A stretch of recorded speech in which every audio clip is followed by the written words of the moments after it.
नमस्कार.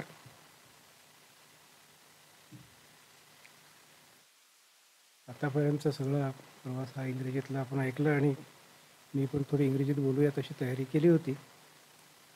पण सगळी आपलीच माणसं दिसतात. म्हणून मग एक म्हणजे अधिक सोपं आहे. तिकडंच गाडी घेऊन जातो. सभागृहात आणि मग अशी व्यासपीठावरती उपस्थित असलेली सगळी मान्यवर मंडळी. तोडे सर आणि मॅडम पण आज आवर्जून उपस्थित आहेत. मला आनंद वाटतो. मनीष सर आहेत. सर ज्यांच्याशी योगायोगाने काही महिन्यापूर्वीच या एकूण कल्पनेवरती चर्चा झाली होती आणि एवढ्या लवकर इथं उपस्थित राहता येईल म्हणजे बोलण्याच्यासाठी म्हणून अशी मी अपेक्षाही केली नव्हती, पण खूप लवकर मला त्यामुळे मला असं वाटतं की मी इथं आलो. तर हा एक आनंदाचा हा भाग आहे. रायठेटा सर आहेत, अभयजी आहेत, सगळीच आमची मित्र परिवारातली आणि मार्गदर्शक अशी मंडळी आहेत. त्यांच्यासमोर बोलताना मला आनंद होतोय.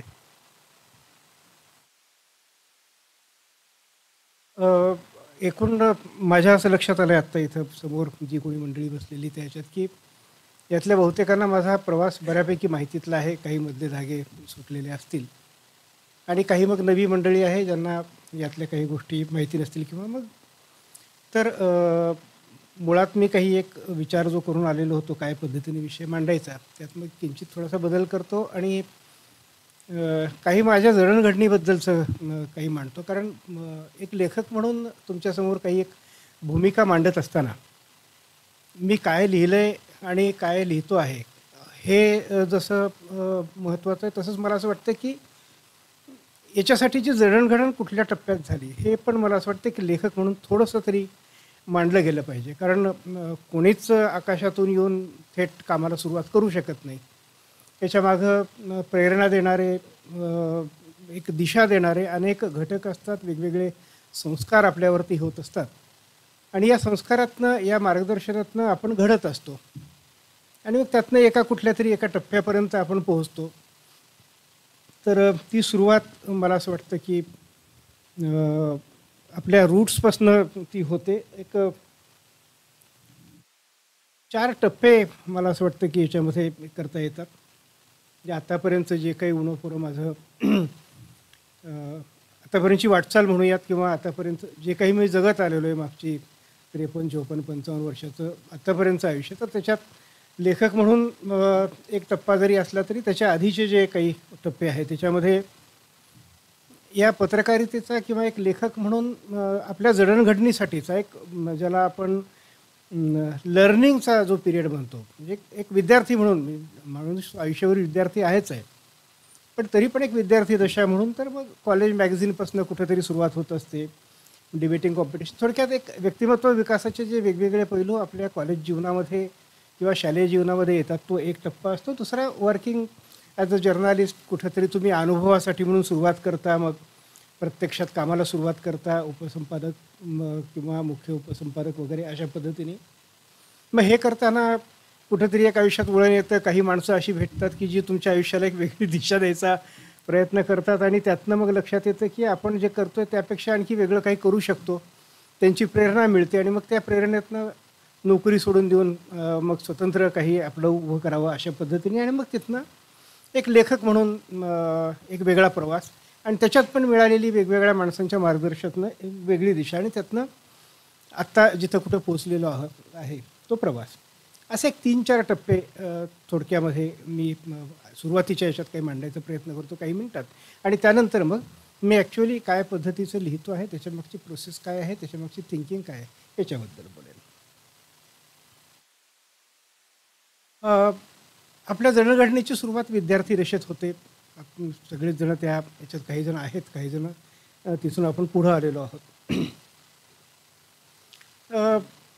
साधारण 12वीत असताना मला असं लक्षात आलं की सायन्स किंवा इलेक्ट्रॉनिक्स किंवा एकूण इंजिनिअरिंग हा माझा विषय नाही आहे.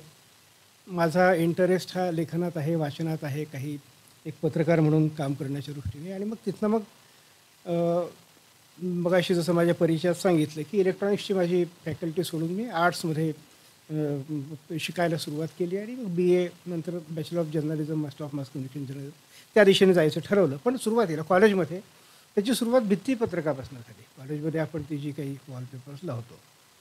म्हणजे मला आठवतं BA सेकंड इयर वगैरे असताना मी ते काही प्रयोग करायचो. काही वेगवेगळे विषय सुचायचे. ही एक प्रोसेस असते. तुम्हाला विषय सुचणं, त्याचे संदर्भ मिळवणं, त्याच्यावरती लेखन करणं, ते तपासून घेणं, ते प्युअर करणं आणि मग ते सगळ्यांच्या समोर मांडणं. म्हणजे आता इथं तुम्हाला कदाचित आश्चर्य वाटेल, सेकंड इयरला असताना पण मी शिक्षकांचे फटके खाल्लेले आहेत. चुकून उपयोग नाही. जे चुकलं आहे त्याच्याबद्दलचा फटका मी खाल्ला आहे. तर ही कुठंतरी एक जडणघडणीची बाब होती. मग डिबेटिंग कॉम्पिटिशनमध्ये सहभाग घेणं, यात एक सभाधीटपणा आहे. 4 लोकांशी संपर्क वाढतो, त्यातनं नवीन नवीन दृष्टिकोन तुम्हाला शिकायला मिळतात. पुढचा एक महत्त्वाचा भाग असतो वेगवेगळ्या प्रकारच्या ऑर्गनायझेशनसोबत काम करण्याचा. मी अखिल भारतीय विद्यार्थी परिषदेसोबत किंवा संघाच्यासोबत, राष्ट्रीय स्वयंसेवक संघासोबत वाढलो. आता माझ्या याच्यामध्ये वाटचालीमध्ये या संस्था आल्या, मी त्यांच्यासोबत वाढलो. इतरांच्या बाबतीत आणखी कोणी असू शकतं, पण एक त्यातला माझा व्ह्यू असा आहे की या विद्यार्थी दशेत या प्रकारचे सामाजिक संस्कार, संघटना कुठलीही असो, हे झाले पाहिजेत. यातनं तुमची बहुश्रुतता वाढते. तुम्हाला एक सामाजिक जो एक त्यातला स्पर्श असतो, कारण तुम्ही समाजाचे भाग आहात. या प्रकारची ही एक जडणघडण.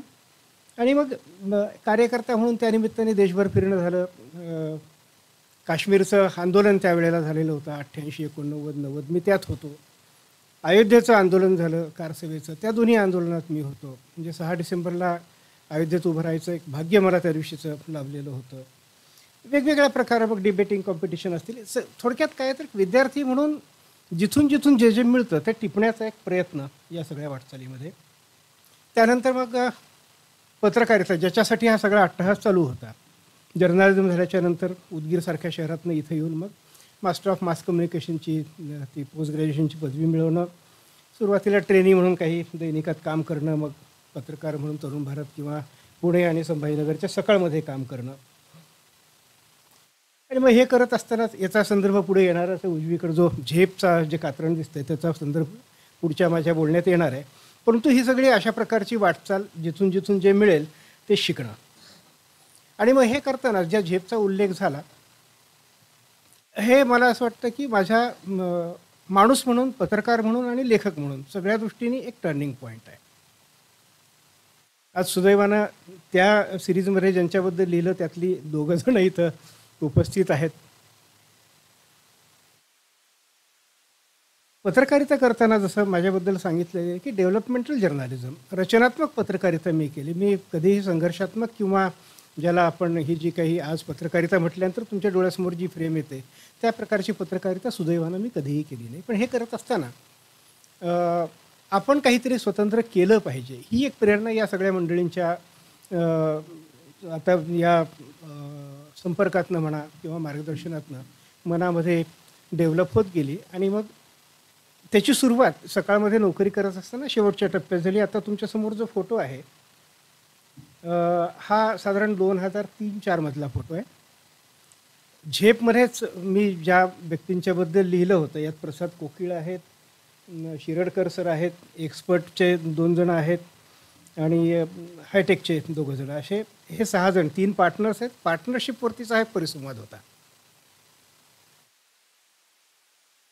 सामान्य माणूस नोकरी करून उद्योजक कसा बनतो, अशा प्रकारच्या विषयावरती झेपमध्ये मी जे काही लिहित होतो, तर त्याला एक वेगळ्या प्रकारचा अँगल द्यायचा प्रयत्न या याच्यातनं मी करायचा प्रयत्न केला. आणि हीच माझी पण वाटचालीची प्रेरणा ठरली. याच्यानंतर काही दिवसांनी म्हणजे 2005 मी राजीनामा दिला आणि माझा स्वतंत्र प्रवास सुरू झाला की जो कुणाची ताबेदारी मानणारा नव्हता. आणि ताबेदारी जर असलीच तर ती ज्यांना सेवा देतोय त्यांची ताबेदारी आणि ज्यांच्यासाठी मी लिहितोय त्या वाचकांची ताबेदारी.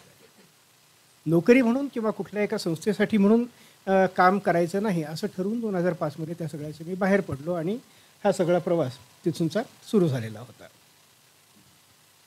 या प्रवासामध्ये मगाशी जो उल्लेख झाला, हे माझं पहिलं पुस्तक 2006 आलेलं होतं. झेप नावाचं जे मी सकाळमध्ये सिरीज लिहायचो, शून्यातनं विश्व निर्माण करणारी ही मराठवाड्यातल्या मातीतली माणसं, साधारण 35-37 व्यक्तींच्यावरती त्यात मी लिहिलं होतं. त्यात तंगसाहेब होते, रायटटा सर होते, या सगळ्यांच्यावरती यात लिहिलेलं होतं. हे पुस्तक प्रतापराव पवार सकाळचे जे मॅनेजिंग डायरेक्टर आणि एडिटर आहेत त्यांच्या हस्ते आणि राम सरांच्या उपस्थितीत 2006 प्रकाशित झालं. आणि मग तिथून पुढची ही वाटचाल वेगळ्या प्रकारची सुरू झाली. रायठटा सरांच्यासोबत 2011 जालना आयकॉन्स नावाचं पुस्तक आलं. ज्या आयकॉन्सचं नंतर नामांतर पोलादी माणसं असं झालं. आणि तो प्रवास आज मी तुमच्यासमोर मांडणार आहे. पण त्याची सुरुवात ही 2011 सुनील सरांच्या प्रेरणेतनं म्हणा किंवा त्यांच्या पुढाकारातनं झाली. आणि ही वाटचाल आतापर्यंत हा महाराष्ट्र त्याचा नकाशा आहे. यात हा जो येलो कलरचा जो काही महाराष्ट्र दिसतोय ते जिल्हे अजून व्हायचे आहेत. बाकीचे डार्क कलरमधले जिल्हे झालेले आहेत. कोकणपट्टी पण झालेली आहे. पण हा आतापर्यंत 36 पैकी 24 जिल्हे फिरून झालेत. 1001 उद्यमी व्यक्तींच्यावरती लेखन झालेलं आहे की ज्यांनी शून्यातून काही निर्माण केलं आहे, ज्यांनी समाजाला काही दिलेलं आहे. त्याचेही तपशील मी पुढे देतोच आहे.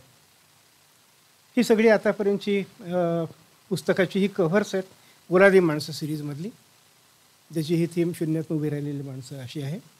आणि ही काही अन्य पुस्तकं आहेत, काही अन्य प्रयोग आहेत, काही नेक्स्ट जनरेशनमधले जे उद्योजक की ज्यांच्या आधीच्या पिढीनी काही उभं केलेलं आहे आणि ही नवी पिढी त्यात सहभागी होऊन काही उभं करते आहे. सुरुवातीला एक असं वाटायचं की काय आधीच्या पिढीने काही उभं केलं तर तुमच्यासाठी काय वेगळं आहे. पण हे आणखी काम चॅलेंजिंग आहे हे मला या नवी पिढीच्या सोबत काम करताना लक्षात आलं. त्यातले मिस्टर वैद्य आज इथं उपस्थित आहेत. तर त्याच्याशिवाय मग अन्य पण काही वेगवेगळ्या विषयांवरची पुस्तकं, काही चरित्रग्रंथ आहेत, काही ऐतिहासिक अशा स्वरूपाचं आहे. मग काही एक महत्त्वाचे काही ठळक याच्यामध्ये टप्पे पण आले. भारताच्या गृहमंत्र्यांच्या हस्ते हे एक पुस्तक माझं प्रकाशित झालेलं होतं, तुम्ही बी घडाना, अखिल भारतीय विद्यार्थी परिषद, ज्यात मी काम केलं. त्या संघटनेचे माझ्या काळातले साधारण 50च्या आसपासची ही जी कार्यकर्ते मंडळी की ज्यांनी त्या संस्कारातनं आज काही वेगळं घडवलेलं आहे. तुम्ही समाजाला काय देत आहात, तुमच्यावर संस्कार घडतोय हे ठीक आहे. JNU मधल्या काळामध्ये काही बरे वाईट प्रसंग घडले आणि त्यात मग विद्यार्थी परिषदेच्या आमच्या कार्यकर्त्यांच्यावरती काही अनर्गल आरोप करण्यात आले होते. हा आमचा संस्कार नव्हता. पण मग त्या संस्काराचा प्रतिवाद हा आमचा संस्कार नाही असं करण्यापेक्षा त्या संस्कारातनं काय घडलं हे दाखवणं महत्त्वाचं आहे. महाराष्ट्रभरातनं 25 उदाहरणं गोळा केली आणि ती या पुस्तकातनं मी मांडलेली होती. झेपबद्दल मी जे बोललो त्या झेपमधल्या उद्योजकांचं 12 वर्षानंतर काय झालं असा एक वेगळा प्रयोग या गोईंग लोकलमधनं केला. हे पुस्तक मराठी आणि इंग्रजी दोन्ही भाषेतनं आलेलं आहे आणि 2 वेगवेगळ्या कार्यक्रमांमध्ये. त्यानिमित्ताने त्याच्याबद्दल मी पुढं बोलणार आहे की नुसतं पुस्तक छापणं आणि ते विकणं हा माझा उद्देश नाही आहे. तर त्यानिमित्तानं एक चांगली चळवळ डेव्हलप व्हावी त्याचे प्रयत्न मी काय केले त्याच्याबद्दल पण मी बोलणार आहे. मुव्हिंग ॲस्पिरेशन नेक्स्ट जनरेशनमधली जी उद्योजक मंडळी आहे ज्यांनी आपल्या आधीच्या पिढीचं काम पुढे नेलं त्याचे पण 2 भाग मराठी आणि इंग्रजी दोन्ही भाषेतनं. त्यातला पहिला भाग राज्यपालांच्या हस्ते प्रकाशित झालेला होता. दुसरा भाग आपले सह्याद्री फार्मचे विलास शिंदे आहेत नाशिकचे, त्यांच्या शुभ हस्ते झाला. एक चरित्रग्रंथ आहे डिव्हाइन जस्टिस नावाने, मराठी हिंदी इंग्रजी तिन्ही भाषेतनं केला होता. त्याला आचार्य आपल्या श्री रविशंकरांच्या हस्ते प्रकाशन झालं. आणि हा एक अलीकडच्या याच्यातला प्रकाशातून प्रकाशाकडे जे ग्वाल्हेरचे जे शिंदे परिवार जो आहे, माधवराव शिंदे किंवा आता ज्योतिरादित्य शिंदे वगैरे, तर यांच्यासोबत महाराष्ट्रातनं आणखी एक परिवार त्यावेळेला 9-10 पिढ्यांपूर्वी तिथं शिफ्ट झालेला होता, शेंडे नावाचा. हे त्यांचे पुरोहित. तर त्या काळात 2 मराठी परिवारांनी ठळकपणाने सीमोल्लंघन केलं होतं. एक शेंडे, दुसरे शिंदे.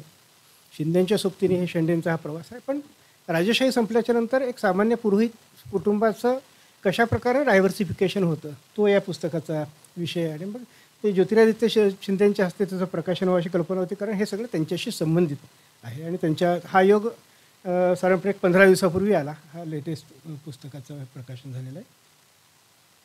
उद्योगिनीवरती महिला उद्योजकांच्याबद्दल, साधारण महिला उद्योजक म्हटल्यानंतर पापड लोणचीवाली एकही व्यक्ती याच्यात नाही आहे. कोणी जर्मनीला सॉफ्टवेअरमध्ये निर्यात करते, कोणी सिव्हिलसारख्या अतिशय टफ विषयामध्ये ERP डेव्हलप करते, कोणी आणखी खूप वेगवेगळे, कोणी काय म्हणूयात त्याला PVC पाईप वगैरेच्या क्षेत्रात काम करतात. महिला उद्योजक म्हटल्यानंतर जी काही कृत्रिम प्रतिमा आपल्या डोळ्यासमोर होते त्याच्या पलीकडचं हे सगळं आहे. मिटकॉनच्या सोबत हे काम केलेलं होतं. तर हा सगळा प्रवास करत असताना, हे सगळं लेखन करत असताना एक त्रिसूत्री डोळ्यासमोर होती की पॉझिटिव्हिटी, प्रॉडक्टिव्हिटी आणि एंटरप्रिनरशिप. सकारात्मकता, उत्पादकता आणि उद्योजकता. हे सूत्र माझ्या पत्रकारितेच्या काळातही मी स्वतःमध्ये रुजवलेलं होतं.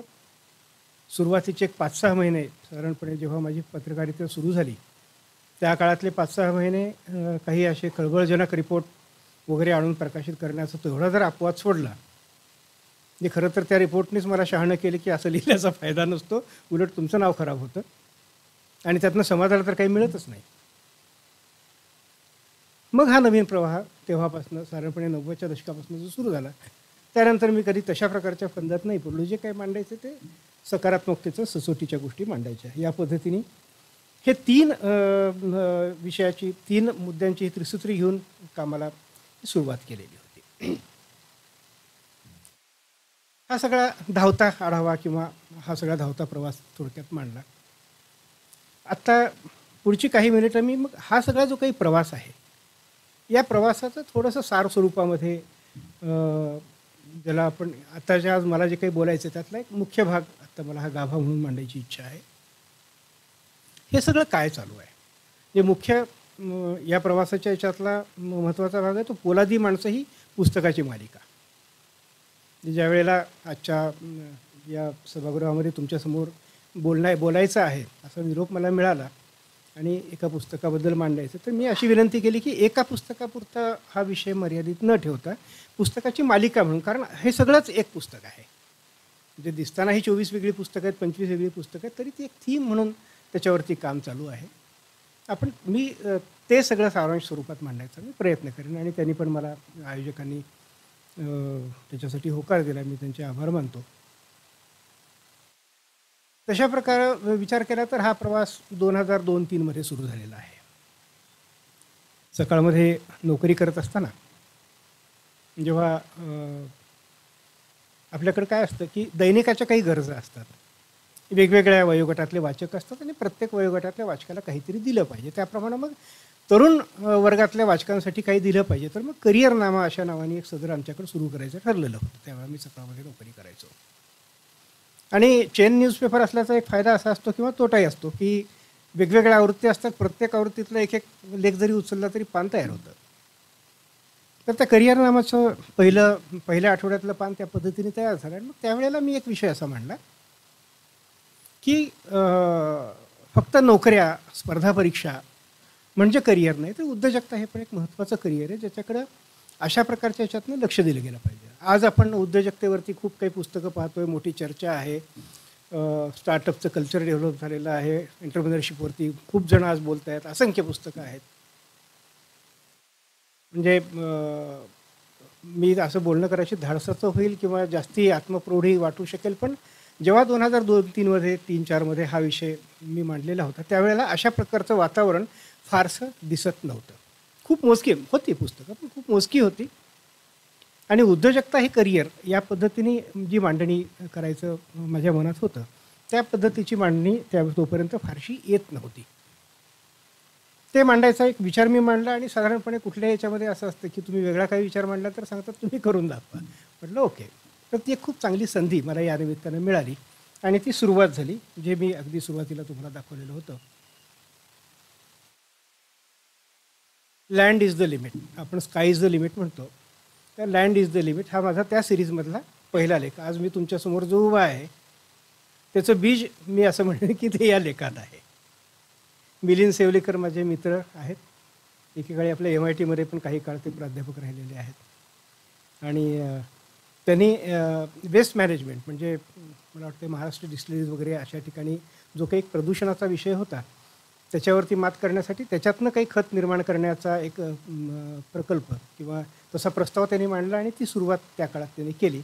आणि हा एक उद्योजकतेचा खूप वेगळा प्रयोग म्हणून मला असं वाटलं. त्यांचा परिचय पण होता, त्याच्याबद्दल माहिती होती. आणि जेव्हा मी उद्योजकतेचा विषय मांडला त्यावेळेला माझ्या डोळ्यासमोर यांचं नाव आलं, त्यांच्याशी मी बोललो, त्यांची परवानगी घेतली, प्रयोग नीट समजून घेतला पुन्हा एकदा. आपण शून्यातनं विश्व जे म्हणतो ती ही अशीच कुठेतरी सुरुवात होत असते की एक छोटी काहीतरी कल्पना असते ज्याचा कुठेतरी समाजालाही उपयोग होत असतो, त्या व्यक्तीलाही उपयोग होत असतो. त्यातनं ही सुरुवात झाली आणि हा पहिला लेख प्रकाशित झाला. या लेखाच्या प्रकाशनाचं हे हा लेख प्रकाशित झाल्याच्या नंतर त्यांनाही किमान 100-1 लोक येऊन भेटले. अनेक ठिकाणचे, अनेक ठिकाणी अशा प्रकारे काय व्यवसाय सुरू करता येईल. आणि दुसरा त्याच्यातला असा भाग झाला की मला पण काही जणांची भेटी व्हायला सुरुवात झाली की यांचं पण काम चांगलं आहे, तुम्ही यांचं पहा, त्यांचं पहा. आणि मग वेगवेगळे विषय समोर येत गेले. साधारणपणाने 37 उद्योजकांच्यावरती या सिरीजमध्ये मी लिहू शकलो. त्याची थीम होती की first generation entrepreneur develop in Marathwada with innovative ideas. यातला इनोव्हेटिव्ह आयडियाजचा एक महत्त्वाचा भाग याच्यातला असा होता की उद्योजकांसारखे उद्योजक अनेक असू शकतात, पण पहिल्यांदाच तशा प्रकारचं काही काम करणारा, त्या प्रकारची थीम घेऊन काम करणारा व्यक्ती ज्यांनी शून्यातून काही सुरुवात केलेली आहे. हा सगळा जो काही प्रवास होता तो साधारणपणे 1-1.5 वर्ष चालला. 37च लेख असले तरी सुरुवातीला दर आठवड्याला मी लिहायचो. नंतर मग त्या प्रमाणात त्या क्रायटेरियात बसणारे उद्योजक मिळणं थोडंसं अवघड होत गेलं. मग 1 आठवड्यात, मग 2 आठवड्यात अशा प्रकारे लिहित ते लेख झाले. आणि मग याच मंडळींच्या मी म्हणेन की प्रेरणेतनं, प्रोत्साहनातनं मी नोकरी सोडायचा निर्णय घेतला. 2005च्या जानेवारीत, परवाच त्याला आता 20 वर्ष झाली या मागच्या 11 तारखेला. तर राजीनामा देऊन बाहेर पडलो. आणि मग भेटणारी आमची मित्रमंडळी त्यांनी खूप चांगला धीर दिला, सहकार्य केलं. वेगवेगळ्या प्रकारची कामं समोर येत गेली. काही लेखनाबद्दलची होती, काही अन्य काही होती. वेगवेगळ्या प्रकारच्या सर्व्हिसेस, पोट भरण्यासाठी जो काही लढा द्यायचा असतो तो सगळा दिला. पण कुठंतरी आतमध्ये हे जे बीज होतं लेखनाचं ते सुरक्षित होतं. आणि 2011मध्ये हे पुढचं वळण आलं. राठटा सरांचा त्या दिवशी फोन आलेला होता की दत्ताजी आप क्या कर रहे हैं, आपने झेप बनाया था, हमें जालना का झेप बनाना है. ती सुरुवात, त्या दिवशीचा फोन मला तो अजूनही आठवतो.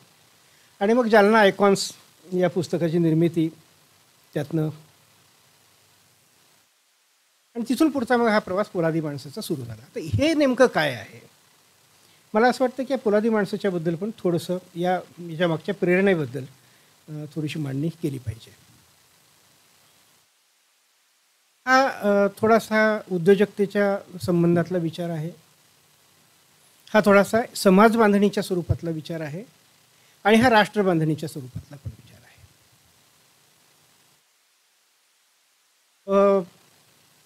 आपण जेव्हा आपल्या इतिहासाचा थोडासा दांडोळा घेतो, इतिहासाचा म्हणजे इंग्रज येण्याच्या आधीचा इतिहास, म्हणजे मागच्या 200, 300, 400, 500 वर्षापूर्वीचा, 1000 वर्षापूर्वीचा उल्लेख आपण अनेक ठिकाणी असे वाचतो की जागतिक बाजारपेठेत भारत खूप मोठ्या प्रमाणात निर्यात करायचा. आपल्याकडनं मसाले निर्यात व्हायचे, आपल्याकडनं वस्त्र निर्यात व्हायचे, आपल्याकडनं धातू निर्यात व्हायचे. आणि जिथपर्यंत मी वाचलेलं आहे किंवा माझी माहिती आहे, साधारणपणे भारताचा जागतिक बाजारपेठेतला हिस्सा 36% होता. आज अमेरिकेचा 26% आहे, आपला 36% होता. मधल्या काळात पारतंत्र्य आलं, उद्योग मारले गेले, किंवा जी कुशल हात आहेत त्याच्यावरती वेगवेगळे ठप्पे मारले गेले. अनेक जातीच्या नावावरती उद्योग चालायचे, त्यांना गुन्हेगार जाती म्हणून इंग्रजांनी दर्जा दिला आणि ही सगळी उद्योजकता मारली गेली. ठीक आहे, 150 वर्ष ते सगळं झालं. पण आता स्वतंत्र होऊन 75 वर्ष झाली आहेत ना. मुळात हा बिझनेस आपल्या रक्तात आहे. मग हा रक्तातला बिझनेस बाहेर येण्यासाठी कुणी कुणी काय काय करायला हवं, ज्याला जे करायचं त्यांनी ते करावं. मला माझ्यातली कौशल्य म्हणून करण्यासारखं जे आहे त्यात करायचं असं ठरवलं. आणि योग चांगला असा की सुनीलभाईंपासून, म्हणजे 2 सुनील नावाच्या व्यक्तींचं माझ्या आयुष्यात खूप वेगळं आणि महत्त्वाचं स्थान आहे. एक सुनील राठटा, ज्यांच्यापासून ही जालना आयकॉन्सची मी म्हणून सुरुवात झाली, आणि दुसरे सुनीलभाई गोयल आमचे, ते पण जालन्याशीच आहेत. त्या प्रोसेसमध्ये ते पण सहभागी होते. आणि त्यांनी सांगितलं की दत्ताजी मग अन्य जिल्ह्यात पण आपण जायचं का. आणि मग एका जिल्ह्यात जाऊ, 2 जिल्ह्यात जाऊ, असं करता करता आतापर्यंत 24 जिल्हे आमचे फिरून झाले. 2-1 लाख किलोमीटरचा प्रवास झाला आणि 1000 लोकांच्या वरती लिहून झालं. लिहिण्यापेक्षा सुद्धा ही माणसं शोधणं, त्यांचा प्रवास समजून घेणं, त्यांची परवानगी मिळवणं, त्यांच्यावरती लेखन करून ते तपासून घेणं आणि मग ते प्रकाशित करणं, ही सगळी जी प्रोसेस आहे. आणि हे सगळं करताना तिथं पण परत एक त्रिसूत्री महत्त्वाची होती. त्यांचं वैयक्तिक, सामाजिक आणि आर्थिक चारित्र्य स्वच्छ पाहिजे. या कुठल्याही माणसाकडनं, कुणाहीकडनं कुठल्याही प्रकारचा मोबदला म्हणून 1ही रुपया आम्ही घेतलेला नाही आहे. पोलादी माणसं ही जी सिरीज आहे, या सिरीजमध्ये एकाही व्यक्तीकडनं कुणाहीकडनं मोबदला म्हणून घेतलेले. अन्य सिरीज माझ्या प्रोफेशनली ज्या केलेल्या आहेत त्यातनं काही ना काही त्याच्याबद्दलही मी पुढे येणारच आहे. एक व्यावसायिक लेखक म्हणून मला माझी वाटचाल ती पण मी अभिमानाने मानतो. पण या सिरीजच्या याच्यामधला जो गाभा होता तो हा होता, किंवा जो गाभा आहे तो हा आहे की यातनं आपण देशाला काय देतोय. नोकऱ्या करून देश नाही घडणार. देश घडायचा तर उद्योग उभे राहिले पाहिजेत. देश घडायचा तर शेती विकसित झाली पाहिजे. देश घडायचा तर शेती आधारित व्यवसाय अधिक बळकटीने उभे राहिले पाहिजेत. शेतकरी स्वयंपूर्ण झाला पाहिजे. एक मार्केटची नवी रचना उभी राहिली पाहिजे. हे होण्यासाठी काय करायला लागेल तर उद्योजक उभा राहायला पाहिजे, सगळ्यात महत्त्वाचं. आणि मग या उद्योजक उभा राहत असताना ट्रेडिंग म्हणजे उद्योजक नाही, निर्मिती म्हणजे उद्योजक. इकडून आणतोय आणि त्याला विकतोय ही उद्योजकता नाही आहे, हा व्यापार आहे. तो पण महत्त्वाचा आहे. पण काही घडवायचं असेल, काही क्रिएट करायचं असेल, संपत्ती कमावणं आणि संपत्ती निर्माण करणं ह्या दोन वेगळ्या कन्सेप्ट आहेत. संपत्ती निर्माण झाली तर देश मोठा होणार आहे. रायटाटा सरांनीच त्यांच्या, मला ते पण तेव्हाचं त्यांचं सगळं आठवतं अजूनही, 2006मध्ये मुलाखत जेव्हा त्यांची वेगळी घेतलेली होती, की आपण या हॉलमध्ये बसलेलो आहोत. आपण एकमेकांच्या सोबत काही आपण म्हणजे आपण तसं त्या प्रकारे पत्ते वगैरे कोणी खेळणाऱ्यापैकी नाही आहेत, पण आपण असं समजू की आपण पैसे लावून पत्ते खेळतोय. आपण एकमेकांशी कितीही जरी खेळलो, तुमच्या खिशातले पैसे माझ्या खिशात येतील, माझ्या खिशातले त्यांच्या जातील, त्यांच्या जातील, पण अल्टिमेटली या रूममध्ये असणाऱ्या सगळ्यांच्या मिळून खिशातल्या पैशाची बेरीज सेम असणार आहे. तर बेरीज वाढवायची तर बाहेरच्या कुणाला तरी आपल्याला आत आणायला लागेल किंवा आपल्याला कुठेतरी बाहेर जायला लागेल. आणि हे उद्योजकतेच्या विषयात घडू शकतात. आणि हा उद्योजक घडत असताना यातही फोकस शक्यतोवर एक्सपोर्ट ओरिएंटेड कोण काम करतं आहे याच्यावरती पण महत्त्वाचं आहे. कारण सेम थीम, आपल्याला परकीय चरण आलं पाहिजे. आपल्या खिशातले पैसे फार फार तर यातून त्या खिशात आणि मग शेवटी नेत्यांच्या खिशात, असंच ते होणार आहे. पण या पद्धतीने विचार करून आपल्याला काही काम करावं लागेल. त्याच्यासाठीचा एक प्राथमिक, मी असं म्हणणार नाही की मी फार मोठं काहीतरी करतोय. मी जे काही करतोय तो खारीचा किंवा खारीपेक्षाही क्षुल्लक वाटा असेल. तो जो रामसेतू बांधत असताना ज्या काही वाळूचे 4 कण त्याच्यावरती पडले, माझा वाटा त्याच्याहीपेक्षा कमी ह्याची मला जाणीव आहे. पण हे कुणीतरी केलं पाहिजे, आपण करून दाखवूयात. आणि त्याला एक समर्थ साथ जी काही मिळते ती खूप महत्त्वाची असते. कारण मी आज अभिमानाने बोललो, तुम्ही पण टाळ्या वाजवली की कोणाकडनं रुपये घेतले नाही, परंतु खर्च असतात, प्रवास असतात, निवास असतात, पुस्तक छापायचं असतं. अशा वेळेला ही सगळी जी माणसं आहेत, त्यात मग त्या पुस्तकाच्या शेवटी आम्ही त्याच्याहीबद्दल लिहिलेलं आहे की आपल्याला परमेश्वराने जे काही दिलेलं आहे ते आपल्या लायकीपेक्षा जास्त आहे असं समजायचं आणि त्यातनं आपण समाजाला काय परत करू शकतो, हा समज परत करण्याचा जो काही प्रयत्न ही सगळी मंडळी, कंगसाहेब आहेत किंवा रायटाटा साहेब आहेत किंवा अन्य ही सगळी जी उद्योजक मंडळी करत आहेत, हे खूप वेगळं आहे. तर या प्रवासाचा कुठंतरी हा एक महत्त्वाचा आधार आणि गाभा. परत आपण याच्यावरती येऊयात, पॉझिटिव्हिटी, प्रॉडक्टिव्हिटी आणि एंटरप्रेन्योरशिप. जी सुरुवातीला त्रिसूत्री सांगितली की ज्या थीमवरती ही माणसं शोधायची ठरवली, एक मला त्याच्यातही गंमत म्हणून सांगावीशी वाटते. खरं तर हे आपलं समाज म्हणून दुर्दैव आहे. वाईट माणसांची यादी करायची असेल, 5 मिनिटात यादी मिळते. सातारा पोलीस स्टेशनला जा, तुम्हाला रेकॉर्ड तयार आहे, 5च मिनटं. चांगल्या माणसांच्या याद्या तयार नाही आहेत, करायला लागतील. हा एक प्रयत्न आहे चांगल्या माणसांची एक प्रातिनिधिक यादी तयार करायची. या यातनं आणखी काही तयार होईल, यातनं अजून काही चांगलं होईल, हा एक प्रयत्न आहे. हे सगळं करताना मग शेवटी या सगळ्या गोष्टी उभ्या होत आहेत, उद्योजक उभे राहत आहेत, एक ही इकोसिस्टीम उद्योगाची उभी राहते. मग याचेही काहीतरी गुण असतील ना महत्त्वाचे. मोठं होण्याचे पण काही मार्ग असू शकतात, आहेत, असायला पाहिजेत, असतात. काय काय लागतं हे काही एक मोजके महत्त्वाचे 5 जे गुण मला या सगळ्या प्रवासामध्ये या उद्योजकांचे दिसले. गुणवत्ता पाहिजे, सचोटी पाहिजे, प्रामाणिकपणा पाहिजे, संघटन कौशल्य पाहिजे आणि निगोशिएशनचं स्किल पाहिजे. उत्तम गुणवत्ता नसेल तर तुमच्या प्रॉडक्टला ओळखीपाळखीतनं एकदा गिऱ्हाईक मिळेल, परत कोणी विचारणार नाही. वेगवेगळ्या क्षेत्रातली माणसं या पुस्तकात आहेत. ही जी काही 24 पुस्तकं, 24 जिल्ह्यांची 25 पुस्तकं आहेत. गृहोद्योगापासून IT पर्यंत आणि सगळ्या प्रकारची, काही एक्सपोर्ट ओरिएंटेड आहेत, काही लोकल आहेत, अगदी स्थानिक पातळीवरती काम करणारी आहेत, जिल्हा पातळीवरती आहेत. मोदी साहेबांनी जी काही कल्पना मांडलेली होती त्या कल्पनेत बसणारी सगळ्या प्रकारची उदाहरणं या पुस्तकात कमी अधिक प्रमाणात प्रत्येक जिल्ह्यातली वेगवेगळी आहेत. आणि प्रत्येक जिल्ह्याचं काम करण्याचा हेतूच हा होता की माझ्या आसपासची माणसं आहेत. प्रत्येकाने टाटा बिर्लाच व्हायची गरज नाही आहे, ते शक्यही नाही आहे. पण तुमच्या जिल्ह्यातले टाटा बिर्ला असू शकतात.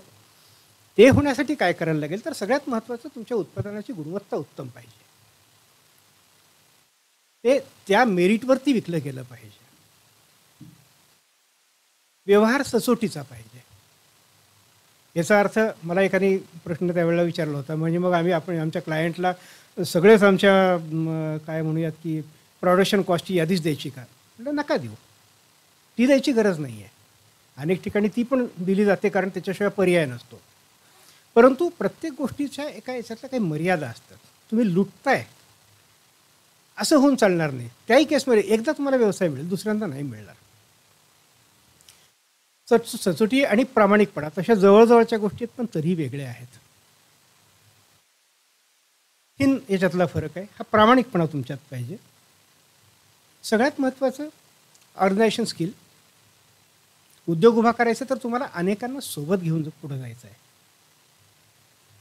तुम्ही जे क्षेत्र निवडले त्या क्षेत्रातल्या ज्या काही आवश्यकता आहेत त्या आवश्यकताप्रमाणे वेगवेगळी माणसं तुम्हाला जोडायची आहेत. ही माणसं blue collar to white collar सगळ्या कॅटेगरीतली आहेत. या सगळ्यांना एकत्रित बांधून ठेवण्याचं जे स्किल आहे हे ज्याच्याकडे उत्तम प्रकारचं आहे त्याला धंदा उत्तम प्रकारे जमला. मगाशी मी त्या विद्यार्थी परिषदेच्या पुस्तकाचा जो उल्लेख केला त्यात 25 कार्यकर्ते जे पूर्व काळात परिषदेचं काम करायचे, असे लाखो कार्यकर्ते देशभर आहेत. त्यातनं अशा संघटना कुठल्याही प्रकारच्या असतील या अशा समर्पणातनं उभ्या राहतात. पण या प्रत्येकाच्या बोलण्यातनं एक समान धागा होता, संघटन कौशल्य. जे संघटन कौशल्य संघटनेचं काम करताना त्यांनी वापरलं, तशाच प्रकारचं संघटन कौशल्य ते उद्योग व्यवसाय व्यापार किंवा ते जे काही काम करतायत ते काम करताना वापरलं. तशाच प्रकारचं संघटन कौशल्य हा उद्योग उभा करताना प्रत्येकाला वापरणं गरजेचं असतं. त्याशिवाय तुम्ही माणसं जोडून ठेवू शकत नाही. जेव्हा एखादा उद्योजक उभा राहून सांगतो की ही व्यक्ती माझ्याकडे मागचे 35 वर्षापासून आहे, हे त्याच्या संघटन कौशल्याचं यश असतं. नवीन रचनेवर 2 वर्षात 3 वर्षात जॉब सोडून नवीन जॉब शोधणारी मंडळी मोठ्या प्रमाणात नक्कीच आहे. पण अशाही परिस्थितीमध्ये अनेक उद्योगांमध्ये वर्षानुवर्ष एकत्रितपणे काम करणारी ही माणसं हे एक खूप महत्त्वाचं कॉन्ट्रीब्युशन त्याच्यातलं आहे. आणि शेवटी कुठलाही त्याला आपण काय म्हणूयात की व्यवसाय म्हणा काही म्हणा, हा धंदा जरा चांगल्या अर्थाने हा शेवटी काय असतो, हा आर्थिक देवाणघेवाणीचा व्यवहार आहे. या आर्थिक देवाणघेवाणीमध्ये तुमची निगोसिएशन स्किल्स किती मजबूत आहेत. कारण तुमचा प्रोडक्शनचं जे काही कॉस्ट आहे प्लस त्याच्यावरती तुमचा नफा, मग त्यात विक्रीची किंमत ठरते. हा नफा इतकाही जास्ती असून उपयोगाचा नसतो की त्यामुळे तुमचा ग्राहक तुटेल, पण इतकाही कमी असून उपयोगाचा नसतो की तुम्ही संपून जाल. हे करताना तुम्ही ज्यांच्याबरोबर काम करताय, ज्यांच्यासाठी काम करताय, त्यांच्यासोबतची निगोसिएशन स्किल, त्यांच्याकडनं तुमच्या मेहनतीचा किंवा तुमच्या बुद्धिमत्तेचा, तुमच्या स्किल्सचा जास्तीत जास्त मेहनताना तुम्ही कशा पद्धतीने मिळवू शकताय, ही निगोसिएशन स्किल्स या उद्योगांमध्ये मला असं वाटलं की खूप महत्त्वाची आहेत. याच्यातनं ती व्यक्ती उद्योजक म्हणून किती यशस्वी होईल हे ठरतं. उद्योजकांचे अनेक उदाहरणं देता येतील. जसं आता 2 जण इथं 3 जण इथं आहेत. रादर कंग साहेबांचं जे मला यांच्याकडे बघताना खूप म्हणजे वेगळी भावना माझ्या मनात निर्माण होती की एक काळ असा होता की यांनी टेम्पो पण चालवलेला आहे गरजेप्रमाणे, गरज पडेल त्यावेळेला. आणि आज कोट्यवधींचा एक मोठा उद्योग त्यांचा उभा आहे आणि त्यांच्या सगळ्या युनिटमध्ये योगायोगाने माझी चक्कर झालेली आहे. प्रत्येक ठिकाणी पद्धतशीर सगळं काम मार्गी लागलेलं आहे. त्यांना प्रत्येक वेळा तिथं आज ते अगदी निश्चिंत निवांतपणे इथं बसून आहे. त्याचं कारण तिथल्या सिस्टीम्स लागलेल्या आहेत, कारण ते संघटन कौशल्य. पण ती जी काही सुरुवात असते तशा अर्थाने इंजिनिअरिंग बॅकग्राऊंड नसताना एखाद्या व्यक्तीने उद्योग सुरू करणं आणि आपल्या कामामध्ये ब्लूप्रिंटचा उपयोग महत्त्वाचा आहे, तर ते ब्लूप्रिंट रीडिंगसाठी क्लास लावणारा माणूस. ही जी काही मेहनत असे अनेक अशी उदाहरणं आहेत. टाटा साहेबांचं उदाहरण असंच आहे. 10-10 वर्ष स्ट्रगलिंग पिरियड असू शकतो का? या 10 वर्षाच्या स्ट्रगलिंग पिरियडनंतर आज परिस्थिती अशी की 150हून अधिक देशामध्ये ते निर्यात करतायत. वैद्यजी इथं आहेत. नेक्स्ट जनरेशन म्हणून त्यांनी कामाचा सगळा हा डोलारा स्वीकारलेला आहे. त्यांच्याशी बोलताना काही त्यांनी उदाहरणं सांगितली. मी कंपनीचं नावही सांगणार नाही किंवा बाकी डिटेल सांगणार नाही. पण काय असतं कधी म्हणजे त्यातही मला तुमचं एक वेगळं कौशल्य हे लक्षात असं आलं की आधीची पिढी जाऊन आता नवीन पिढीने काम सुरू केलेलं आहे. मग ही नवी पिढी थोडीशी अननुभवी आहे. मग आपण थोडासा दबाव आणून त्यांच्याकडनं कसा आपला बेनिफिट जास्ती मिळवून घेऊ शकतो असा प्रयत्न मोठ्या कंपन्यांचा असू शकतो, असतो. तशा प्रकारचे प्रयोग पहिल्याच मीटिंगमध्ये त्यांनी फेस केले. पण त्यांनी खूप अभिमानाने ते सांगितले की ते जरी असलं तरी मी हे सगळं आधीपासून पाहत आलेलो होतं. याच्यामध्ये काय हवं आहे, काय नको आहे, माझ्या कंपनीसाठी काय फायद्याचं हे मला माहिती होतं. मी त्या एका विशिष्ट विषयावरती रिजिड राहिलो आणि मग त्यांनी शेवटी आमचं काम पसंत केलं आणि ती ऑर्डर आम्हाला मिळाली. त्याचं कारण परत क्वालिटी. हे सर्कल्स एकमेकात अशी गुंतलेली आहेत आणि या सर्कलमधनं पुढे जाऊन जो कोणी यशस्वी होतो तो यशस्वी उद्योजक होतो. या सगळ्या प्रवासात काही प्रयोग केलेले आहेत, काही अनुभव गाठीशी आले, काही गोष्टींचा मी साक्षीदार झालो आणि हे सगळ्यांच्यासोबत पोचवावं याच्यासाठी मग हा एक पुढचा टप्पा. मध्यंतरी इथं आमचा सॅटर्डे क्लब एक आमचा इथं कार्यरत होता. त्यात आम्ही उद्योग क्रांती नावाचं एक 2014मध्ये 3 दिवसाचं एक मोठं सेशन घेतलेलं होतं. त्यात वेगवेगळे महाराष्ट्रभरातले उद्योजक सहभागी झालेले होते. त्यात मी पुढाकार घेतला होता. किंवा ही पुस्तकं मी जी काही लिहितो तर प्रत्येक जिल्ह्यामध्ये आम्ही 1-1, 2-2 उद्योजकांना मुद्दाम कॉलेजेसमध्ये निमंत्रित करतो आणि त्यांच्या अनुभवाचं शेअरिंग या पद्धतीने आम्ही करत असतो. हेतू तोच आहे की नवीन पिढीसमोर हा उद्योजकतेचा संदेश पोहोचावा. मी ज्या गोईंग लोकलचा उल्लेख केला, झेपमध्ये ज्यांच्याबद्दल लिहिलेलं होतं आणि 12 वर्षानंतर या उद्योगांचं काय झालेलं आहे. गोईंग लोकल नाव त्याच्यासाठीच की ही सगळी माणसं लोकली जी होती ती ग्लोबली पोहोचली. मग या निमित्ताने फक्त पुस्तकाचं प्रकाशन न राहता त्यानिमित्तानं काही ॲक्टिव्हिटी झाली पाहिजे. मराठी आणि इंग्रजी दोन्ही पुस्तकांची वेगवेगळी प्रकाशनं केली आणि दोन्ही वेळेला काही वेगळे परिसंवाद ठेवले जे उद्योजकांच्या सोबत लाईव्ह होते. जो पहिला फोटो मी तुम्हाला दाखवलेला होता पार्टनरशिप विषयावरचा 3 पार्टनर्स मी सकाळमध्ये असतानाचा, त्याचा पुढचा टप्पा मग मी या निमित्ताने केला की फंडिंग, पार्टनरशिप अशा वेगवेगळ्या विषयावरती मान्यवर उद्योजकांच्या सोबत परिसंवाद घेतले. आपल्या कॉलेजमधनं पण MITमधनं पण त्यावेळेला बरेच विद्यार्थी आलेले होते. दोन्ही कार्यक्रमामध्ये मोठ्या प्रमाणात विद्यार्थ्यांना आम्ही सहभागी करून घेतलं होतं आणि अभिमानानं सांगायची बाब ही आम्ही त्या कार्यक्रमाला प्रवेश शुल्क लावलेलं होतं. ₹100 प्रवेश शुल्क होतं. पण त्याला एक वेगळा आम्ही टच असा दिला होता की तुम्ही हे प्रवेश शुल्क माना आणि पुस्तक तुम्हाला मी मोफत दिलं आहे असं समजा, किंवा तुम्ही पुस्तकासाठी ₹100 मोजलेत असं समजा आणि परिसंवादाला तुम्ही फुकट येऊन बसा. पण तुम्हाला तिथं यायचं तर ₹100 मोजायचे आहेत. आणि हे मोजायचं कारण एवढंच आहे की तो सिरियस ऑडियन्स तिथं आला पाहिजे. ह्या तुमच्यासमोर हा जो फोटो आहे हा गव्हर्नमेंट कॉलेज ऑफ इंजिनिअरिंग त्यावेळेला मोठं सभागृह होतं. 920 विद्यार्थ्यांनी रजिस्ट्रेशन केलेलं होतं. त्या रजिस्ट्रेशनमध्ये त्या मला सगळ्याच्यात मदत करणारी अनेक मंडळी आज इथं सभागृहात आहेत. ही सगळी ₹100 देऊन आलेली मंडळी होती. सगळ्या परिसंवादाला पूर्ण वेळ उपस्थित होती. प्रॉपर रिस्पॉन्स होता.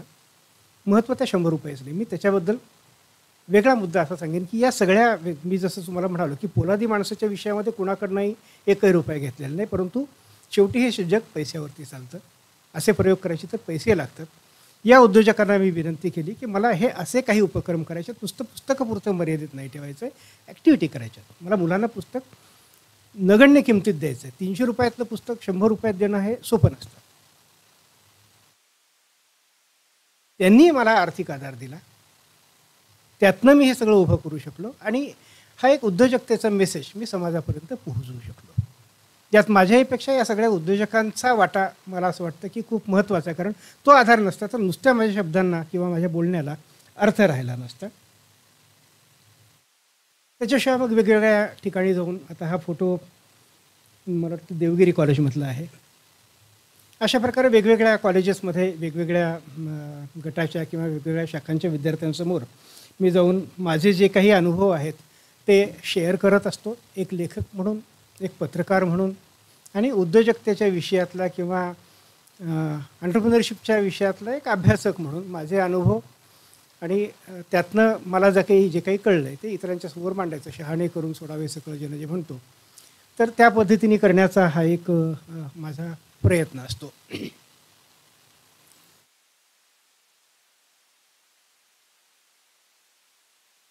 हे करताना मग एक नुसता लेखक असं न म्हणता मी स्वतःला व्यावसायिक लेखक असं म्हणतो. मी नॉन फिक्शनमध्ये काम करणारा लेखक आहे. मला काल्पनिक गोष्टी लिहिता येत नाहीत. मी कादंबऱ्या आणि कल्पनारंजनात्मक असं सगळं जे काही साहित्य आहे ते पण एक वेगळं कौशल्य आहे. ठरवलं तर मी ते करू शकेन, पण मला ते करायचं नाही आहे. कारण मला नॉन फिक्शनमध्येच काम करायचं आहे, मला उद्योजकतेवरतीच काम करायचं आहे.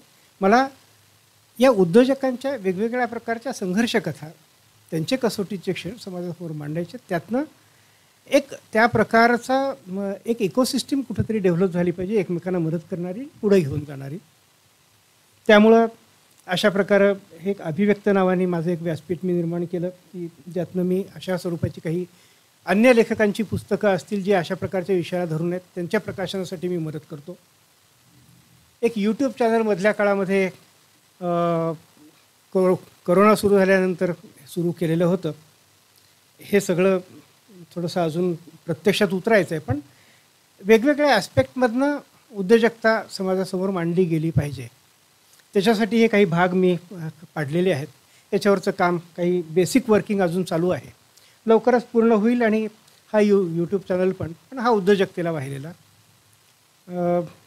तसं पॉलिटिकल विषयावरती लिहायचं किंवा बोलायचं किंवा चॅनल काढायचं माझ्यासाठी सोपं आहे. कारण राजकारणावरती बोलायला आवडतं सगळ्यांना, ऐकायला आवडतं सगळ्यांना. आणि माझी जाण एवढी नक्कीच मागच्या 35 वर्षाच्या आयुष्यातली आहे की पॉलिटिकल सिनेरिओबद्दल अधिकारवाणीने मी काही चांगल्या काही गोष्टी मांडू शकतो किंवा काही मांडल्यात त्या सत्यात उतरलेल्या पण अनेकांनी पाहिलेल्या आहेत. पण मला परत सांगायचं आहे, मला ते करायचं नाही आहे. मला उद्योजकतेच्याच विषयावरती काम करायचं आहे, याच विषयावरती लेखन करायचं आहे, याच विषयावरती बोलायचं आहे. म्हणून हा एक पुढच्या काळामधला प्रयोग असणार आहे. एक गंमत म्हणून आता हा कॉलेजच्या प्रिमायसेसमध्ये आपण बसलेलो होतो ज्यावेळेला मी हा चॅनल सुरू केला होता आणि माझ्या मुलाला कळवलं की अरे हा असं चॅनल मी सुरू केलेला आहे. त्यांनी त्याच्या ह्याच्यावरती काय म्हणतात त्याला, ते स्टेटसवरती व्हॉट्सअपच्या की must watch, do share and subscribe. आणि मग त्याने तो एक कदाचित काल्पनिक असेल, कदाचित प्रत्यक्षात उतरला असेल की क्या रे सबस्क्राईब शेअर करने को काय को बोला, तेरे बाप का चॅनल आहे क्या. आणि मग याचं उत्तर आहे की हां जी. तर ही मला एक मुद्दाम हा स्क्रीनशॉट मी शेअर याच्यासाठी केला की ही नवी पिढीची भाषा आहे, ही नवी पिढीची मार्केटिंगची स्टाईल आहे. मी जेव्हा उद्योजकतेवरती लिहितो मला हे मी जपून याच्यासाठी ठेवलं की मला पुढच्या काळामध्ये या पिढीशी बोलण्यासाठी थोडीशी काही मला वेगळी भाषा कदाचित वापरायला लागणार आहे, कदाचित वेगळी शैली वापरायला लागणार आहे, कदाचित उदाहरणं वेगळी असायला लागणार आहेत. मी ज्या पद्धतीने सांगतो की मागची 25 वर्ष मी काम करत आलो आहे माझ्यासाठी अभिमानाचा विषय, पण मला बदलावं लागणार आहे. आणि हा बदल घडवण्यासाठी म्हणून मग सगळ्या गोष्टी करायच्या असतात. पण हे करत असताना मग काही ठिकाणी ॲप्रिसिएशन होत असतं, कधी लेखन पुरस्कार मिळतो. सध्या साहित्य भारती नावाची एक संस्था आहे, अखिल भारतीय साहित्य परिषद 60-62मध्ये स्थापन झालेली संघ परिवारातली संस्था आहे. महाराष्ट्रात ते फारसं काम नव्हतं, मागच्या 3-4 वर्षात महाराष्ट्रातलं हे काम सुरू झालं. तर त्या साहित्य भारतीचं देवगिरी प्रांत म्हणजे मराठवाड्यातले 8 आणि उत्तर महाराष्ट्रातले 3 अशा 11 जिल्ह्यांचं हे काम आहे. तर त्याचं एक अध्यक्ष म्हणून ती जबाबदारी माझ्याकडे सोपवली गेलेली आहे. एक विदर्भ संस्कार भारतीने एक वाङ्मय पुरस्कार मागं प्रदान केला होता. ग्रंथोद्योजक संस्थेचा एक पुरस्कार मध्यंतरी मिळाला. ही साधारण 125 वर्ष जुनी संस्था आहे, महादेव गोविंद रानडेंनी स्थापन केलेली. बऱ्यापैकी स्ट्रिक्ट त्यांचे निकष असतात, त्याच्यात बसणारं काम कदाचित त्यांना आवडलं असावं. मी जसं म्हणालो की वेगवेगळ्या ठिकाणी अनुभवाचं शेअरिंग हे मध्यंतरी अकोल्यात कृषी विद्यापीठात जायचं योगाला कुलगुरूंनी आवर्जून बोलवलं होतं. त्यांच्यासोबत ॲग्रो इंजिनिअरिंग हा विषय मी तिथं मांडला. अ, मी खूप थँकफुल आहे या सगळ्या हजारो लोकांचा, की वैद्यकीय किंवा इंजिनिअरिंगचे वेगवेगळे प्रकार, आर्किटेक्चर, म्हणजे सगळ्या याच्यातला मी मी अर्धवट इंजिनियर आहे, अर्धवट डॉक्टर आहे, अर्धवट वकील आहे.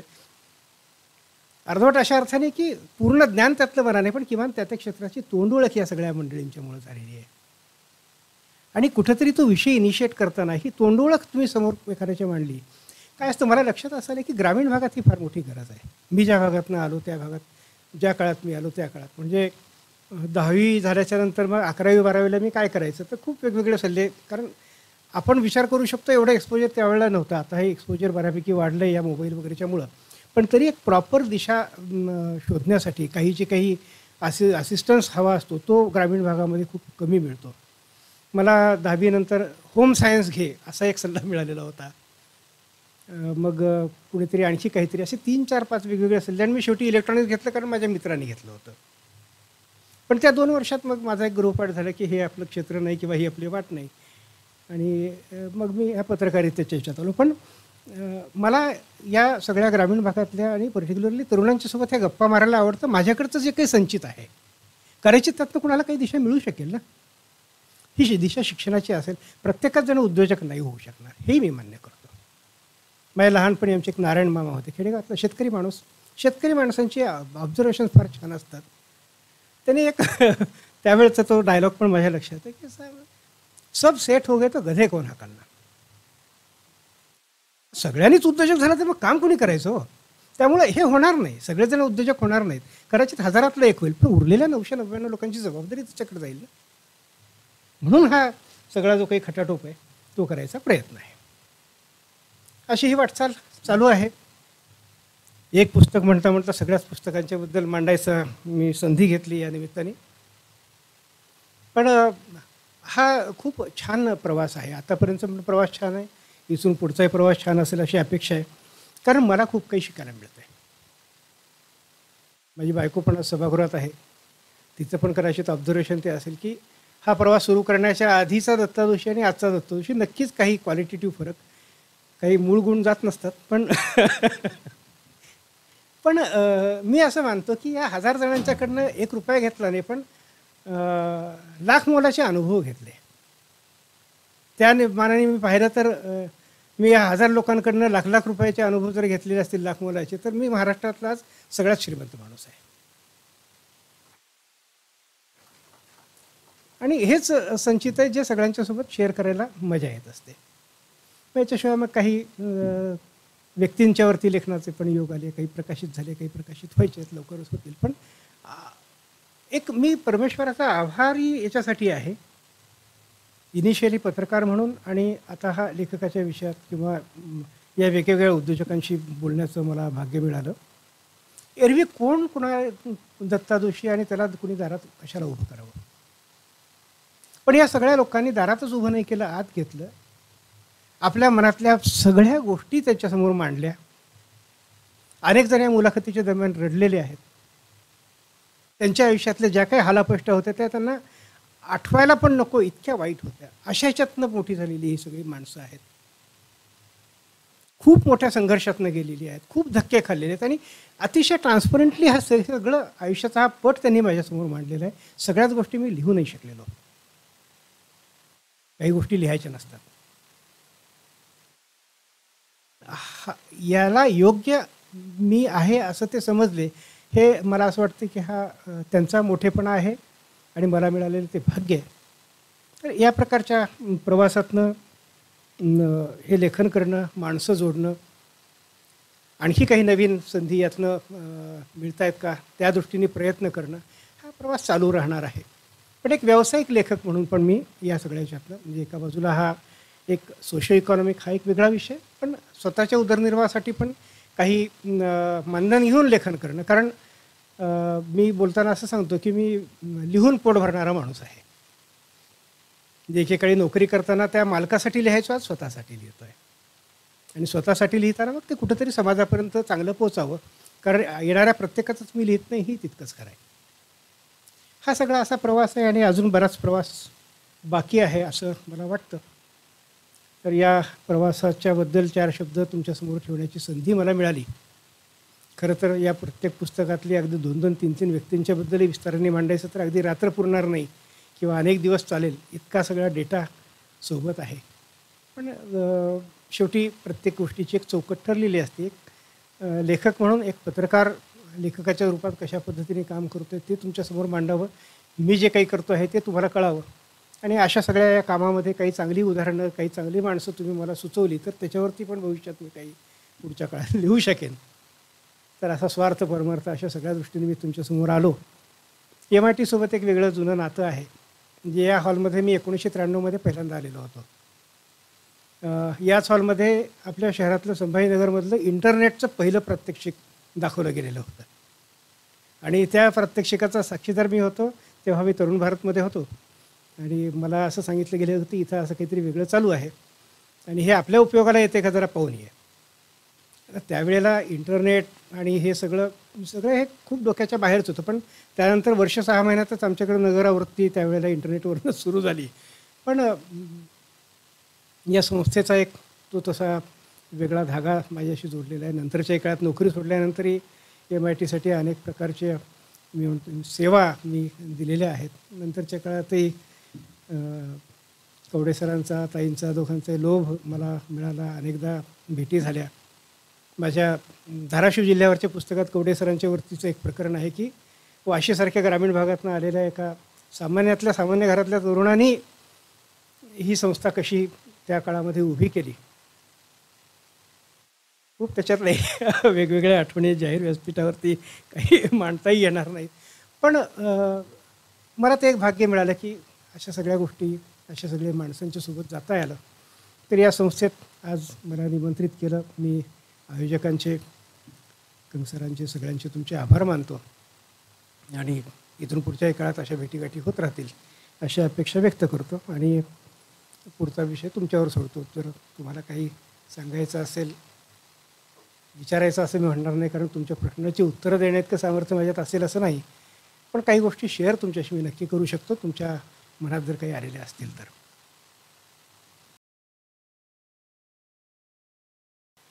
सवाल तो बहुत कठिन है जवाब देना, बट दिस इज़ ट्रू. लगभग हमारी भी ऐसी ही जर्नी है कि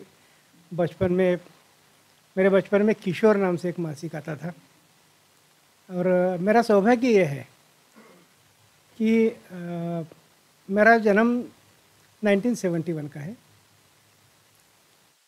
मैं पढ़ने लगा 1976-78 के दरमियान और जब मैं पढ़ने लगा तब मेरे पिताजी ने, माताजी ने मेरे सामने कुछ फाइलें रखी थी जो किशोर मासिक की थी, जो मेरे जन्म के पहले से कुछ इश्यूज उस फाइल में थे.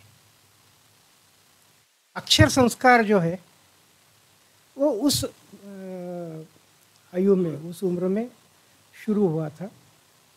घर में न्यूज़पेपर भी आता था, मैगजीन्स भी आती थी, पढ़ता गया.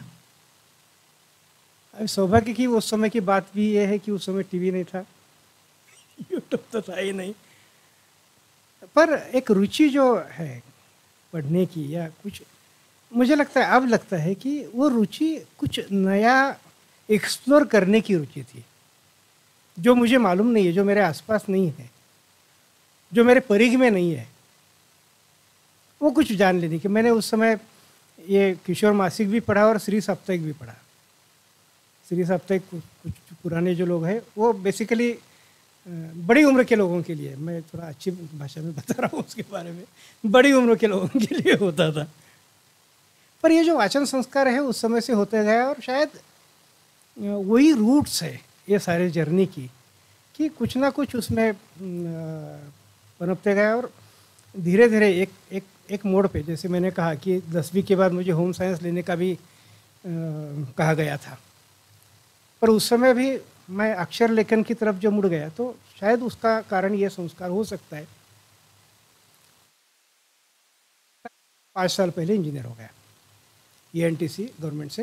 Right now is working in Pune since last 5.5 years.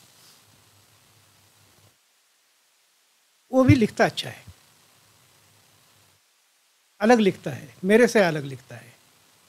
Marathi लिखता है, इंग्लिश लिखता है, पढ़ता भी अच्छा है, लेकिन मेरी पुस्तकें बहुत ज़्यादा नहीं पढ़ता। तो उसकी रुचि के अनुसार उसे क्या चाहिए। और दूसरी बात यह है कि धीरे धीरे हम बोलते हैं कि वाचन संस्कार या वाचन की एक आदत जो है कम होती जा रही है, लेकिन फिर भी डेली न्यूज़पेपर के जो भी सर्कुलेशंस है उसमें बहुत ज़्यादा वो मिनिमाइज़ नहीं हुए। आज भी न्यूज़पेपर अच्छी संख्या में बिकते हैं, लोग पढ़ते हैं, उसके ऊपर चर्चा भी करते हैं। तो पढ़ने वाले लोग तो कायम होंगे ही होंगे। एंड प्रिंटेड स्वरूप में पुस्तकें आज भी अच्छी तरह से बेची जाती है, बड़े बड़े प्रदर्शन में अच्छी तरह से बेची जाती है। बस अब बच्चे को लिखने के लिए प्रेरित करना, ये जो बात है, तो वो तो एक संस्कार की बात है। एक तो हमें डेमोन्स्ट्रेट करना पड़ेगा पढ़ के या उसे कुछ मोटिवेट करके, कुछ अच्छी पुस्तकें जो उसकी रुचि की है उसे दे के। और मुझे दूसरा एक ऐसा लगता है कि जो अच्छे साहित्यकार हैं उनसे कोई साक्षात्कार करवा सके, कोई मुलाकात हो। और दूसरी बात, बच्चों को एक ग्लोरी का एक आकर्षण होता है, तो अच्छे जो भी ग्लोरी जिनके साथ है, ऐसे कोई साहित्यकार चुन के उनके साथ कुछ अगर मुलाकात वगैरह ये कर सके, या उनके कोई, या यूट्यूब पे भी ऐसे कुछ अच्छे एपिसोड आप उन्हें दिखा सकते हैं। बच्चों को ये लगता है कि मुझे भी ऐसा कुछ होना है, तो एक बार उस दिमाग में आ गए तो बस उसका रास्ता वो शायद ढूंढ भी ले सकते हैं। पर यह अच्छा लगा कि अपना बच्चा लिखे, इसके लिए कोई एक पेरेंट अच्छे इस तरह से विचार करता है, तो ये अच्छी बात है। Thank you.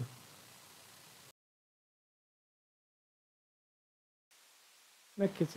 आता विषय छान आला आहे. योगायोगाने मी जेव्हा इंटरव्ह्यू घेतले त्यात 3 ते 4 जण अशा प्रकारे पद्मसन्मान ज्यांना मिळाला अशा प्रकारचे होते. आणि म्हणजे या पुस्तकात लिहिलं म्हणून असं मी बिलकुल म्हणणार नाही. पण आज साधारणपणे 10 पर्यंतची संख्या आहे की या मधल्या काळामध्ये त्यांना पण पद्म सन्मानाने गौरवलं गेलं.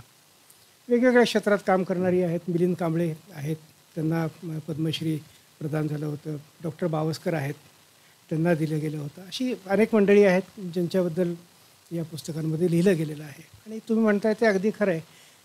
प्रत्येक जिल्ह्यात जाताना आम्हाला पण हाच अनुभव येतो की साधारणपणे कुठल्याही जिल्ह्यात जाताना त्या जिल्ह्यातली चर्चेतली माणसं जी असतात ती या पुस्तकात आहेत का अशी चौकशी होते, आणि त्यातली 90% पुस्तकं या माणसात नसतात. म्हणजे मी त्याही विषयात अभिमानाने सांगेन की किमान म्हणजे एक 15 ते 20% माणसं अशी आहेत की ज्यांच्याबद्दल त्यांच्या आयुष्यात पहिल्यांदा काही छापलं गेलेलं आहे. आणि ही माणसं शोधून शोधून, म्हणजे मी असं म्हणेन की लिहिण्यापेक्षा शोधणं खूप अवघड आहे. आणि अनेकदा 20-25 जणांच्यावरती लिहित असताना 100-150 नावं स्कॅन करायला लागतात. त्या ह्याच्यात बसताय का आपल्या ह्याच्यात. अनेकदा असंही झालं की फोन झाले त्या व्यक्तींना मी भेटायला यायचं, बट एनी हो कॉन्टॅक्ट नाही झाला. आणि मग एक दिवस असं कळलं की नंतर की नाही बुवा, ही व्यक्ती आपल्या क्रायटेरियात बसणारी नव्हती. म्हणून मग त्यावेळं पहिलं पुस्तक जेव्हा मी लिहिलं झेप, त्यावेळेला मी असं टाईट कॉलरने फिरायचो. दुसरं लिहिलं त्यावेळेला हां बुवा साहेब होते त्याच्यामुळं मला. पण आता मी असं म्हणेन की ही जी काही आत्तापर्यंत 42 पुस्तकं माझ्या हातून लिहिली गेलेली आहेत, तर यात माझं कर्तृत्व शून्य आहे. ती कुठली तरी एक शक्ती आहे जी मला बोटाला धरून फिरवते आहे. तीच मला आत्तापर्यंत या प्रत्येक ठिकाणी घेऊन गेली आहे. म्हणजे आता मागं वळून बघताना असं लक्षात येतं की हा प्रत्येक 12वीपर्यंत इलेक्ट्रॉनिक्स शिकलो, इलेक्ट्रॉनिक्स, फिजिक्स, केमिस्ट्री. आज जेव्हा इलेक्ट्रॉनिक्स, फिजिक्स, केमिस्ट्री बॅकग्राऊंड असणाऱ्या व्यक्तीशी मी बोलतो त्यावेळेला तो विषय मला पटकन समजतो. अनेकांनी मला हे विचारलं आहे मुलाखती दरम्यान की तू एवढा लवकर समजूनच कसा घेऊ शकतो. कारण अनेक पत्रकारांच्या किंवा लेखकांच्या बाबतीत त्यांचा तो अनुभव असेल की 2दा, 3दा, 4दा, कारण तो शेवटी तुम्ही त्या विषयात काय वाचलं किंवा तुमचा काय अभ्यास आहे त्याच्यावरती असतं. तर ती मी परमेश्वराची कृपा म्हणतो, आणि हे सगळं आज या घडीला मी परमेश्वराला समर्पित करत असतो.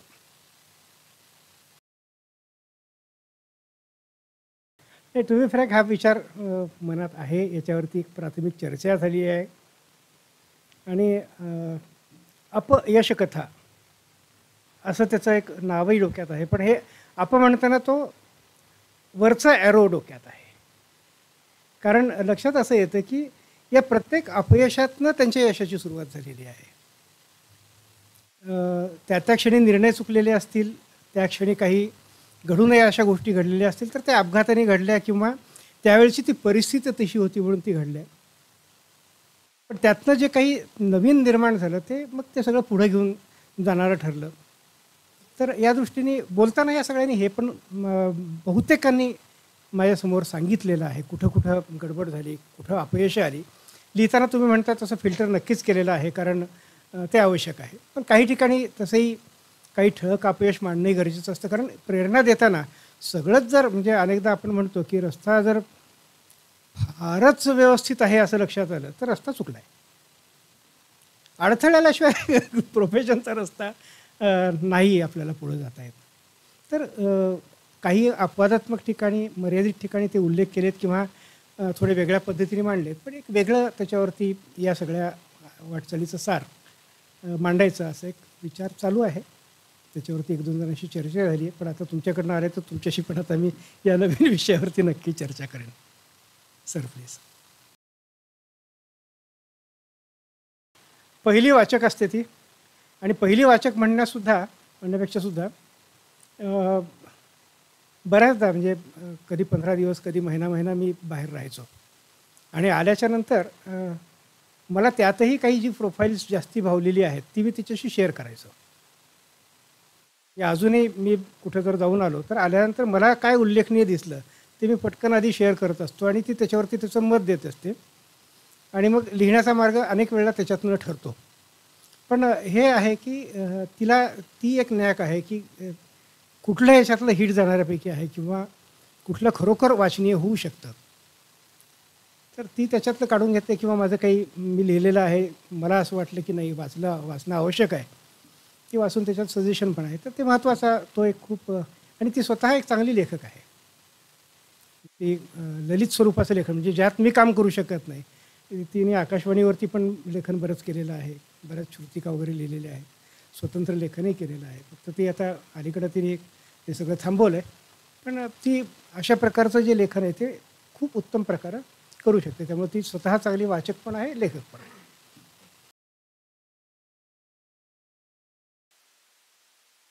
पाईपलाईनमधल्या प्रोजेक्टबद्दल 2-3 आहेत. पाईपलाईनमध्ये चरित्रात्मक स्वरूपाचे आहेत.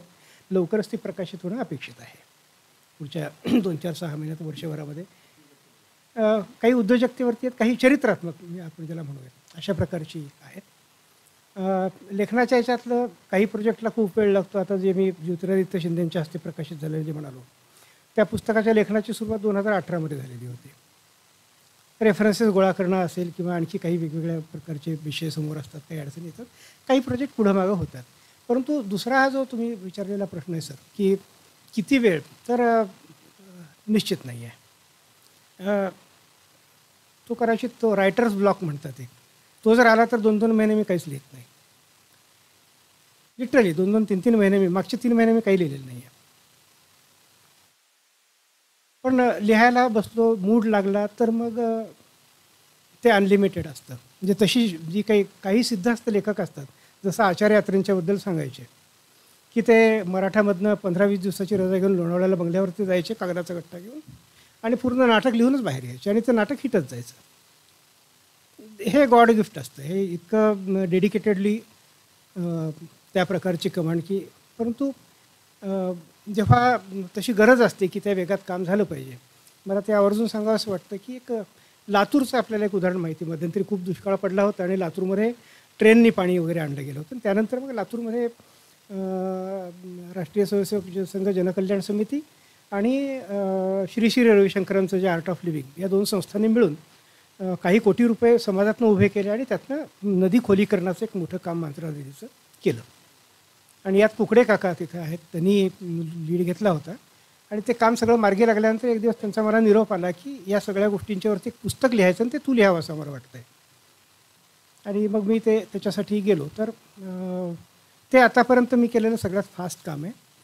म्हणजे त्याची बॅकग्राऊंड मला माहिती होती, पण त्या पुस्तकाची माहिती घेण्यासाठी मी ज्या दिवशी लातूरमध्ये गेलो त्यानंतर 30व्या दिवशी मी अख्खं पुस्तक लिहून त्याचा पहिला ड्राफ्ट त्यांच्या हातात ठेवलेला होता. पण त्या काळामध्ये मी काय केलं होतं, तर पहिले 10 दिवस लातूरमध्ये होतो, पुढचे 20 दिवस घरात होतो. आणि या घरामध्ये मी खोलीला आतनं कडी लावून बसायचो. सकाळी अंघोळीला नाश्त्याला बाहेर यायचं, दुपारी जेवणासाठी बाहेर यायचं, रात्री जेवणासाठी बाहेर यायचं. बाकी पूर्ण वेळ कडी लावून आतमध्ये माझं काम करत बसायचं. खूप म्हणजे ज्याला आपण मान मोडेपर्यंत काम म्हणतो अशा प्रकारे. पण हे चॅलेंजिंग होतं. असे काही प्रोजेक्ट असतात, काही मग थोडंसं सावकाशीने, पण तो थोडासा मूडचा भाग असतो, हेही तेवढंच खरं. त्यामुळं दिवसातले इतके तास मी हे करतोच असं सांगता येणार. गरज असेल तर मग 24 तास म्हणजे अजूनही सलग 24-48 तास काम करायचं तो हे आहे.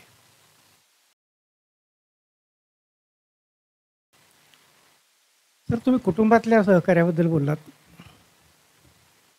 म्हणजे मी ज्याला आपण स्पाऊस म्हणू की पुरुष असेल तर त्याची पत्नी आणि महिला उद्योजक असेल तर त्यांचे पती. या स्पाऊसचा सपोर्ट हा खूप महत्त्वाचा आहे हे प्रत्येक ठिकाणी अंडरलाईन होतं. तुम्ही म्हणाला तसं ते ती जी काही फेज आर्थिक व्यवहारातली वगैरे आणि स्पाऊसबरोबर पूर्ण कुटुंबाचा. कारण हा सगळा जो काही व्यवहारातला याच्यातला चढ-उतार असतो हा संसारात रिफ्लेक्ट होतच असतो. या ठिकाणी शांतचित्ताने घरच्यांनी त्याला सहकार्य करणं, पाठिंबा देणं हा एक भाग असतो. याच्यातले काही जण असे आहेत की जे प्रत्येक गोष्ट घरात शेअर करतात. काही जण असे आहेत की घरामध्ये आल्याच्यानंतर व्यवसायाच्याबद्दल एक शब्द बोलत नाहीत. हा त्यांच्या त्यांच्या वैयक्तिक प्रोफाईलचा याच्यातला पार्ट आहे. परंतु फॅमिली सपोर्ट हा खूप फॅमिली सपोर्ट नसेल तर मग माणूस थोडासा आयदर सैरभैर होताना किंवा अनुचित व्यक्तींच्या सोबत जाण्याची शक्यता अशा दोन्ही गोष्टी त्याच्यामध्ये जाणवतात. परत ते येतात ट्रॅकवरती, पण त्याच्यामध्ये काही प्राईम टाईम त्यांचा वाया जाऊ शकतो. हे काही बाबतीत दिसलं. पण फॅमिली सपोर्ट पण पर्टिक्युलरली स्पाऊस आणि मुलं. याचा मोहावरत नाही म्हणून माझ्यापुरतं सांगायचं तर माझा मुलगा शिकून इंजिनिअरिंगपर्यंत कसा गेला हे मला माहिती नाही आहे. ते सगळं तिने सांभाळलं किंवा तिने त्या काळामध्ये घर कसं काय चालवलं. म्हणजे नोकरी सोडल्यानंतर जे काही मर्यादित उत्पन्न घरात यायचं तिथपासून ते पुढच्या या सगळ्या काळामध्ये महिना महिना माझे प्रवास चालू असायचे. तर या काळात जर प्रत्येक स्टेजला माझ्याकडं तशी चौकशी झाली असती की कुठं चाललं, कधी येणार आहे, ह्याचं काय करायचं, त्याचं करायचं काय, मुलाचं काय. हे मुलगा आजारी हे पण मला उशिरा कळायचं. तर हा एक माझं उदाहरण म्हणून वैयक्तिक म्हणजे प्रत्येकाच्या पैकी अनेकांच्या आयुष्यात अशा प्रकारची ही उदाहरणं आलेली आहेत ज्याच्यामध्ये हा सगळा कौटुंबिक सपोर्ट आणि मग मित्रांचा सपोर्ट हा एक खूप महत्त्वाचा भाग. पण सर या सगळ्या ह्याच्यातनं एक जाणवलेली गोष्ट ही आहे की प्रत्येकाच्या म्हणजे ते यशस्वी माणसाच्या मनाच्या तळाशी असलेला त्याचा कृतज्ञतेचा भाव. या सगळ्या यशस्वी माणसांच्या मध्ये दिसलेला सगळ्यात पक्का एक समान गुण मला हा दिसला की ही कृतज्ञ आहेत त्यांच्या वाटचालीमध्ये त्यांना कुठल्याही प्रकारे सपोर्ट देणाऱ्या प्रत्येकाच्या बद्दल. कधी ते जाहीरपणे बोलत असतील, कदाचित नाहीत बोलत असतील, परंतु हा मनाच्या तळाशी जपलेला जो त्यांचा कृतज्ञता भाव आहे आणि मला असं वाटतं की हा कृतज्ञतेचा जो काही भाव आहे ना हा प्रत्येकाचे पाय जमिनीवरती रोवून उभा राहायला मदत करतो.